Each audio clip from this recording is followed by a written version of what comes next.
Olá, nós somos estudantes da Universidade Virtual do Estado de São Paulo, no curso de Engenharia da Computação, e iremos apresentar o Projeto Integrador 2, cujo tema é os reflexos de uma sociedade competitiva e globalizada na ocupação dos espaços urbanos públicos e privados.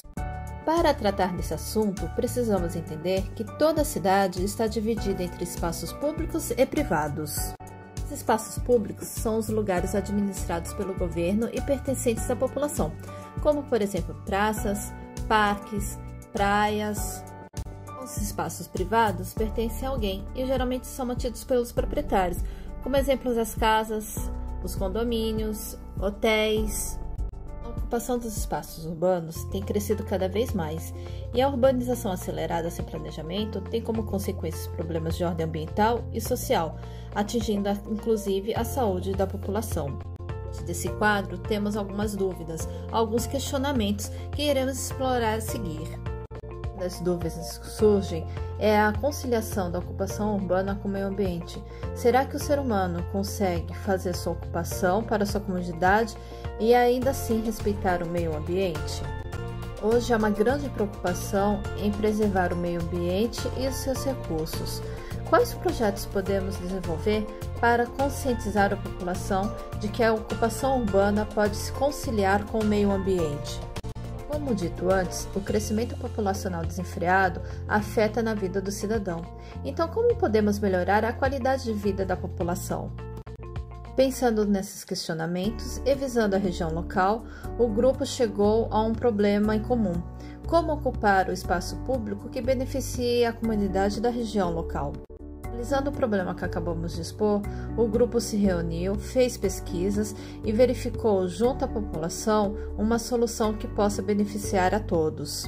A proposta do grupo neste trabalho é a criação de uma unidade de conservação municipal, ou seja, um parque social ecológico, que será denominado Parque Ecotec da Baixada Santista e atenderá às necessidades da população regional local.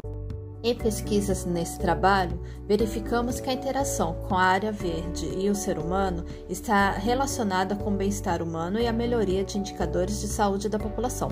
O contato com a natureza pode provocar, por exemplo, a diminuição de estresse, menor incidência de doenças respiratórias e do coração, melhoria do déficit de atenção em crianças e maior coesão social.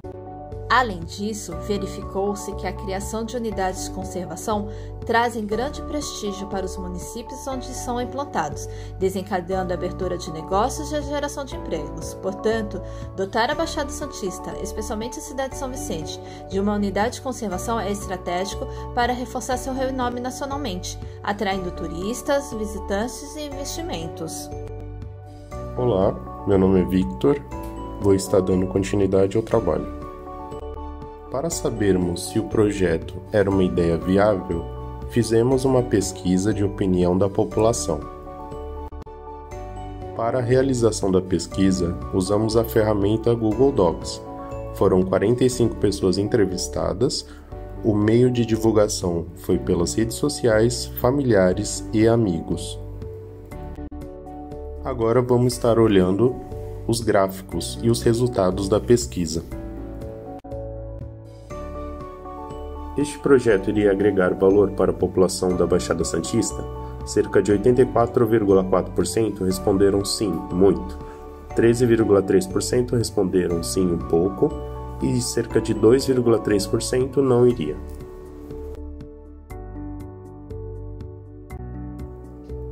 Gostaria de praticar atividades físicas, recreação e desenvolvimento cultural neste parque? 66,7% responderam sim, muito. 24,4% responderam sim, um pouco, e 8,9% não iria.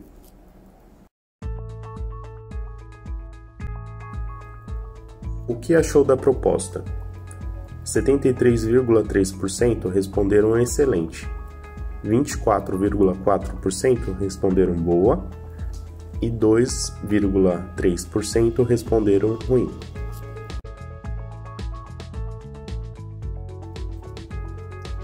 Este projeto iria te trazer alguma consciência ambiental? Cerca de 66,7% responderam sim, muito, 31,1% sim, um pouco e 2,2% responderam não.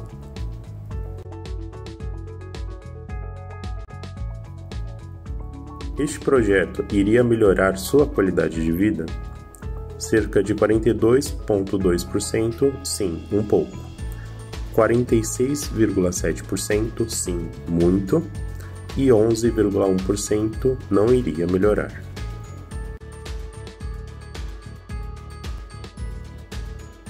Este projeto iria conciliar a ocupação urbana com o meio ambiente? Cerca de 75,6% responderam sim, muito, 22,2% responderam sim, um pouco, e 2,2% responderam não.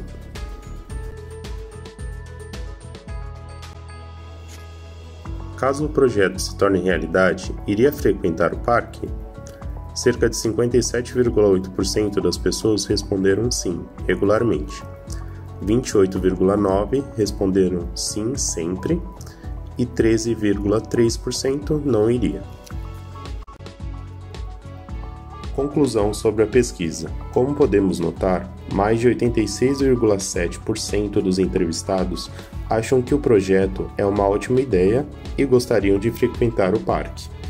Concluímos que nosso projeto é de acordo com os entrevistados e será de grande valor para a população de São Vicente e região. Nosso projeto irá ocupar um trecho do Parque Estadual Xixová-Japuí. Como podemos ver no mapa, esta é a demarcação do projeto. Segue aqui algumas fotos que tiramos na visita que realizamos. Na primeira imagem, vemos que é um antigo prédio do Cortume em ruínas. Na foto 2, vimos que é a parte da frente do terreno, localizado na Avenida Tupiniquins, no bairro do Japuí, São Vicente. Na imagem número 3, vimos que é a guarita de entrada do parque. Na imagem número 4, vimos que é a estrada de terra localizada na entrada do parque. Na imagem número 5, vimos que é o centro de visitantes, administração. Na imagem número 6, vimos ruínas da entrada da pedreira. E na última imagem número 8, é a pedreira desativada. Olá, meu nome é Luana, sou aluna da Univesp do curso de Engenharia da Computação, 6º trimestre do Polo de São Vicente, área insular. Eu irei apresentar a vocês o projeto das instalações do Parque Ecotec. A ideia principal desse projeto é a construção de um parque totalmente ecológico, voltado à população da cidade de São Vicente, localizado numa área onde hoje é pouco aproveitada, que é a antiga região do Curtume e da Pedreira, na rua Tupiniquins. O parque contará com a iluminação por painéis solares e uma torre 5G para disponibilizar internet gratuita a toda a extensão do parque. No perímetro destinado ao parque encontraremos diversos espaços. Pela entrada principal, ao lado direito, haverá um amplo estacionamento onde carros elétricos poderão efetuar recargas de baterias, pois o parque contará com 2 estações de recargas. Tal iniciativa tem como fundamento incentivar a população a utilizar veículos elétricos, já que estes não poluem o ar e contribuem para a preservação do ecossistema. No mesmo local, também encontraremos patinetes elétricos que poderão ser recarregados em postes localizados junto às estações de recargas dos carros elétricos. Seguindo mais à frente, estarão localizados os banheiros secos, onde os dejetos destes servirão de adubo para o solo que será reutilizado na horta comunitária, onde o alimento dessa horta servirá para alimentar as comunidades carentes, escolas da rede pública e também pode ser reaproveitada no espaço food do próprio parque. Logo à frente, a antiga pedreira poderá ser explorada por radicalistas em alpinismo e um parque com pistas de skate e patins será montado na clareira ao redor da pedreira. Os frequentadores do parque também contarão com atividades do tipo caminhada pela mata, acompanhados por um guia e prática de arvorismo e rapel. Caminhando no sentido esquerdo, haverá um espaço onde inicialmente será destinado às aulas de robótica, oferecidas às crianças da rede do município, como forma de complementar a grade curricular e estimulá-las ao mundo tecnológico. A ideia é captar lixo reciclado e transformá-lo em robôs ou utensílios e dispositivos de grande utilidade. Em seguida, pouco mais à frente, já poderá ser avistado o Museu Tecnológico, com diversos itens voltados ao tema, onde os frequentadores passarão por experiências extraordinárias ligadas à ciência e à tecnologia. E já na próxima entrada, que será a segunda entrada do parque, ficará o amplo espaço para os food trucks, para os quiosques e os carrinhos de alimentos, com instalações aconchegantes e com muita sombra das árvores, para saborear os mais diversos tipos de comidas saudáveis. Neste espaço também ficará concentrado um grande parquinho recreativo, um playground para as crianças, todo feito com materiais de madeiras recicláveis de florestamento, além de 2 quadras poliesportivas. Como visto, o parque será de grande utilidade pública e ainda contará com atividades e recreações que atrairão não só os moradores da região, mas também muitos turistas. Vamos falar primeiro sobre a construção e pavimentação. Para as construções, vamos falar sobre concreto reciclado e aterramento. O grande problema do concreto comum é a extração de recursos naturais para cada componente, além do descarte inapropriado no ambiente. A ideia do concreto reciclado é usar os resíduos que foram criados em outras obras para substituir parcialmente ou totalmente os materiais de fontes naturais.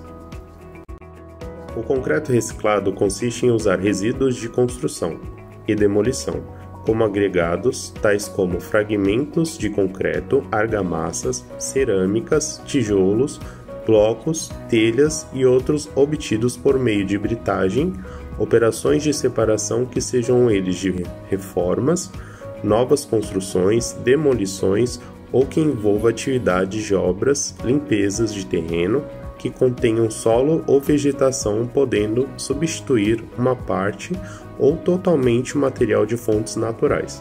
Todo esse material que iriam para o lixo são reutilizados e acrescentados à mistura, gerando material de construção sustentável. O concreto reciclado consiste em usar resíduos de construção e demolição, como agregados tais como fragmentos de concreto, argamassas, cerâmicas, tijolos, blocos, telhas e outros obtidos por meio de britagem, operações de separação que sejam eles de reformas, novas construções, demolições ou que envolva atividades de obras, limpezas de terreno, que contenham solo ou vegetação, podendo substituir uma parte ou totalmente o material de fontes naturais.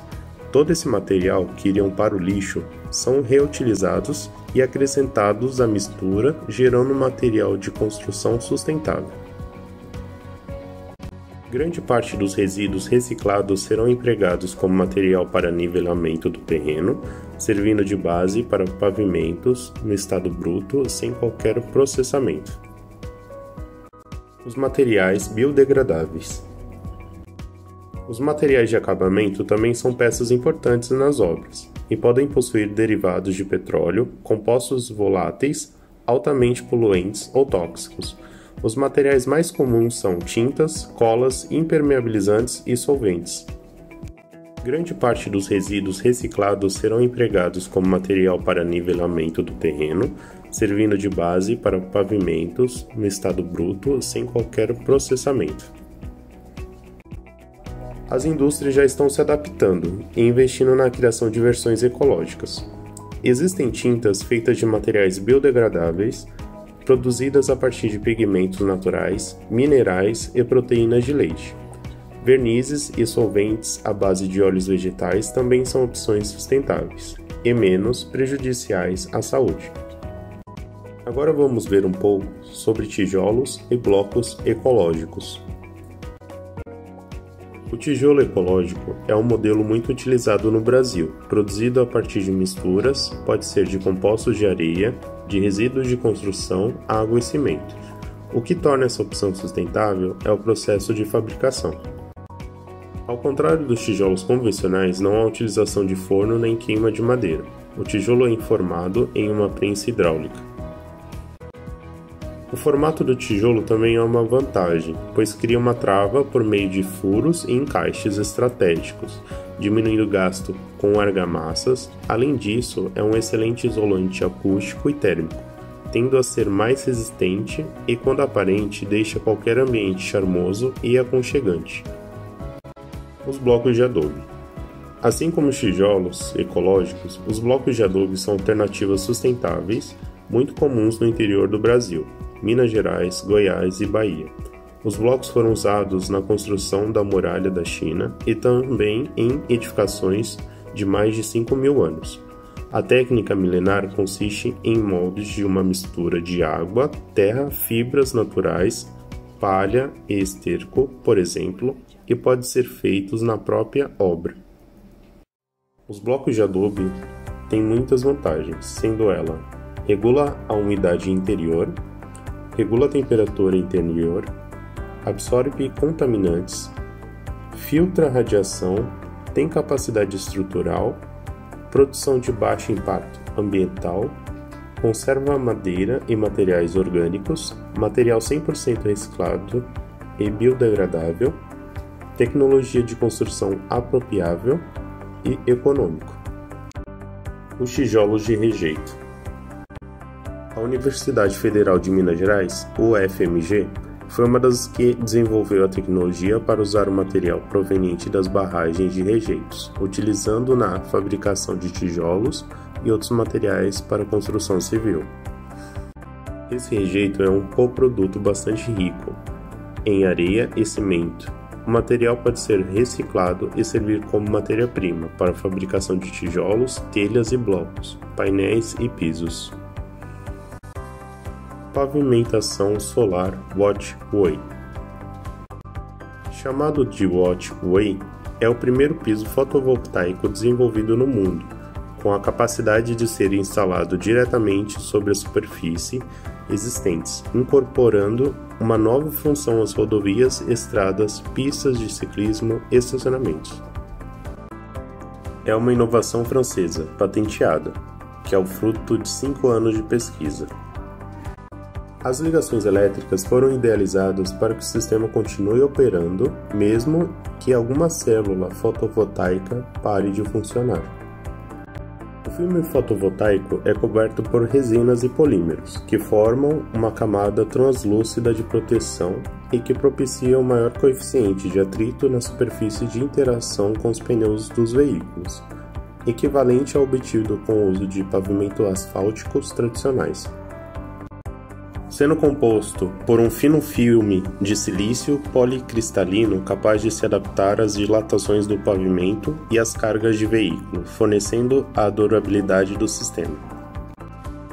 Ao combinar a construção de pavimentos e placas fotovoltaicas, o pavimento da Wattway fornece energia limpa e renovável na forma de eletricidade, permitindo todos os tipos de tráfego. A utilização do pneu como matéria-prima na construção civil demanda de separação do aço que faz parte de sua composição.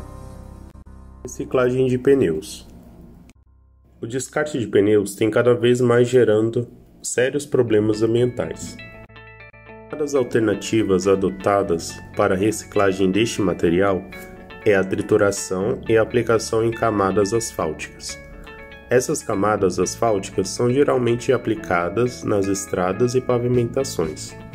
Este material também pode ser transformado em dutos para construção civil e galerias pluviais. Além de ser um material de difícil decomposição, o pneu pode ser um ambiente propício para a criação e proliferação de mosquitos transmissores de doenças.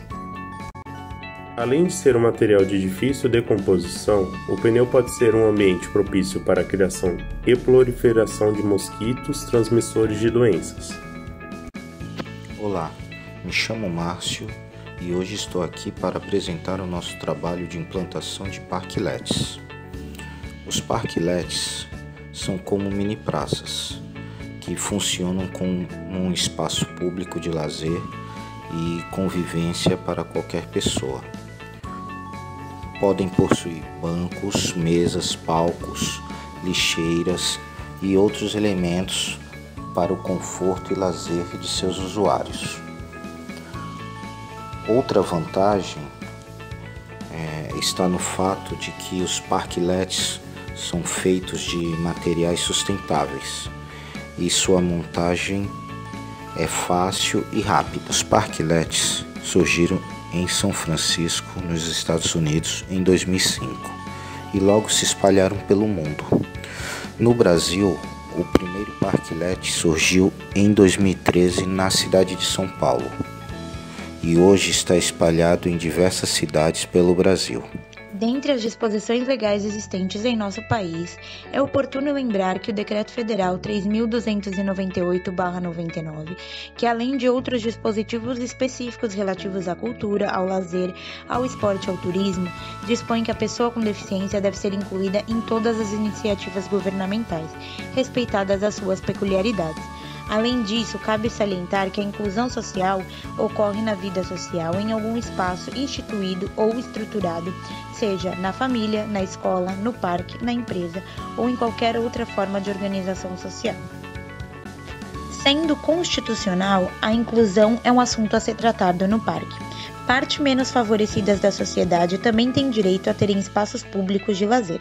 Há exemplo de cidades com alguns projetos inovadores que podem servir de guia para um novo projeto. A alimentação saudável é uma das grandes preocupações da nossa geração, devido ao grande aumento na obesidade da população e também ao aumento de doenças ligadas à má alimentação e ao uso de agrotóxicos. A horta comunitária pode ser uma grande aliada referente à boa alimentação. Alguns municípios oferecem incentivos fiscais e jurídicos para a utilização de terrenos urbanos, públicos, privados e baldios para agricultura. Cada vez mais, prefeituras vêm adotando essa prática para atender uma demanda das comunidades e oferecer um diferencial para a melhoria de qualidade de vida na cidade, contribuindo para a requalificação urbana, o meio ambiente e a saúde. Existe também a possibilidade de parcerias público-privada para o enfoque da alimentação em parques, trabalhando com empresas engajadas na sustentabilidade e preocupação do meio ambiente, ao benefício da empresa com o marketing social, que vem se mostrando uma grande saída com poucos custos. Apesar de não ter um modelo implantado, haveria a possibilidade de empresas divulgando sua marca e realizando feiras orgânicas, apresentações culturais e até mesmo palestras, incentivando a população a um consumo consciente e cada vez mais natural de alimentos. Concluindo o nosso trabalho, o grupo propõe a criação de uma unidade de conservação para resolver o problema da urbanização acelerada e sem planejamento. Isso trará inúmeros benefícios para a população local com baixo custo e sem agressão ao meio ambiente. Propomos a utilização de recursos alternativos para a área de construção, edificação e pavimentação, fornecimento de energia, tratamento de esgoto, reutilização de água, criação de praças para melhor interação social, além de atividades educativas e sociais.